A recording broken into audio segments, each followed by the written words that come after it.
Dito na kami magsingilo sa bundok. So ayun, may araw-araw kaming ginasingilan dito, tag 25 araw-araw. So na, pakyat na. Akyat! Kaya yan, kaya.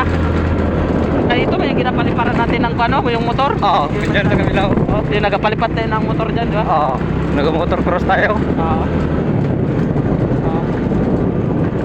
Oh, pwede pa ba dyan mag-trail? Pwede pa mag-trail? Hindi na. Hindi na siguro kay buwan na.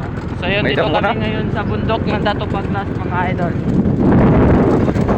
Bundok. Ito po yung bundok na walang buntot.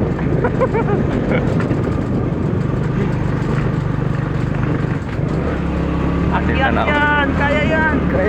Kaya. Dito na tayo sa ano, sa Water District. Third district na ito? Oo, Water District. Oo.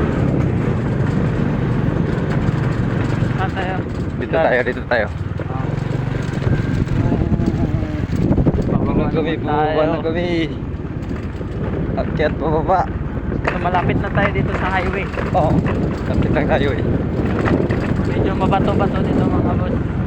Pero ito yung tamang daan para iwas checkpoint ba? Iwas abala sa hindi kompleto. Oo. Ganito ang sa- matindi. Kompleto kami pero kuan, Shortcut lang eh. shortcut lang. Ganito kasi yung ginagawa ng mga driver kapag kumpleto. Dito sila magdaan sa shortcut. High-tech na ngayon. Ito yung sabi ng mga pulis sa amin. Oh. Kapag kumpleto kayo, dito na kayo magdaan o mag-shortcut na lang kayo kapag nag-GU na kami.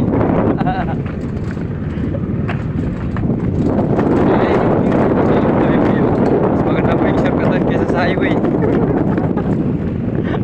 Grabe, kalubak-lubak masyado sa bato. Ayan, naakit ng kalsada. Oo. Dito na yung karsada oh. Naakit na. Siyempre, kaharap mo sa atin.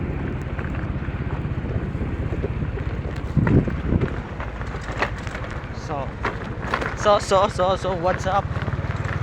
So, what's up, madlang people? Bato-bato dito. So, dito na tayo sa kalsada. Okay, Ayan dito na. Biyahe na, biyahe.